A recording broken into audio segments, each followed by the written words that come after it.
Hello everyone, Jack and Wasp here, and I am back with another Game Pass gaming review. This time I decided to do it on Deliver Us the Moon. I honestly wasn't really sure at first. It's just kind of something I saw on the Game Pass, and I decided, I'll see about trying it. I will be completely honest. I was going to try and do a more of an unscripted version of this one, but I didn't really like how it turned out, so I decided to kind of write one out, and it may be a little bit shorter than my other reviews, but I still kind of liked it a little bit better than what I had did before. If you do like this, hit the like button, subscribe. If you do like this and other content that I do have up, if not, then that is perfectly fine. Hope everybody has a awesome and blessed time. So, with that being said, I will get right into the review. Deliver Us the Moon is a game that is more of a walking simulator with puzzles throughout. Honestly, at first it wasn't something that really interested me. It was just something I had saw on the Game Pass and decided to try it. At first I didn't really like it that much, but as I kept playing and figuring out what was going on, it grew to something that I actually enjoyed playing through.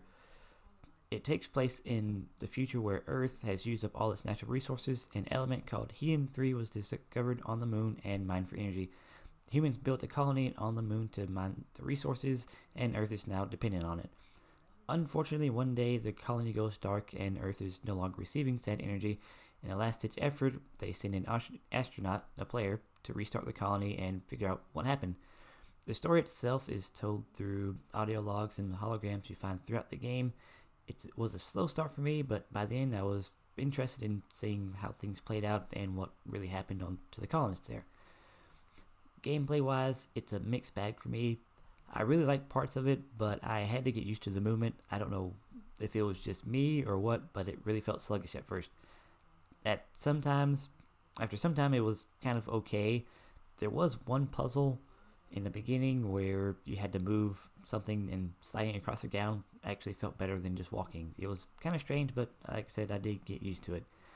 The puzzles themselves weren't too difficult. I completed most of them on my first go without that much trouble at all. I did die some, but it was fair and my fault each time. One thing I really did like was that some situations they just sprang up on you. I won't spoil them, but some of them had me scrambling to figure out the next thing to do.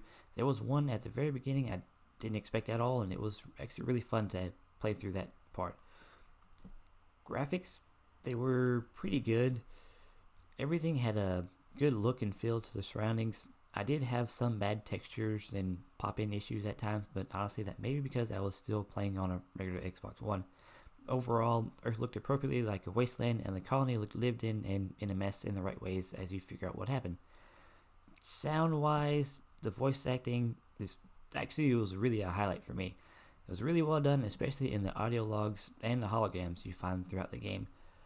I can't have a review without talking about the soundtrack. It was almost perfect for me. Perfectly done, seriously. It was really good in the right situations, and the overall atmosphere of the game was well done, and everything came together really nicely. Deliver Us the Moon is a fun game, if a bit short. It takes some time getting used to the controls and how it does have a little bit of a slow start, but the story, atmosphere, and soundtrack help bring it up to an 8. Puzzles can seem a bit simple, but it didn't bother me as I kept the story going, and it was a good pace that it actually kept the story going at a good pace. One thing I will add to the very kind of end here, unfortunately, is that they do end up switching between first person and third person view. It's very rare you spend most of your time in third person, but they do use it in smart ways in that, and it was a nice little time going through that with the entire game. So it was, like I say, it was definitely overall pretty fun.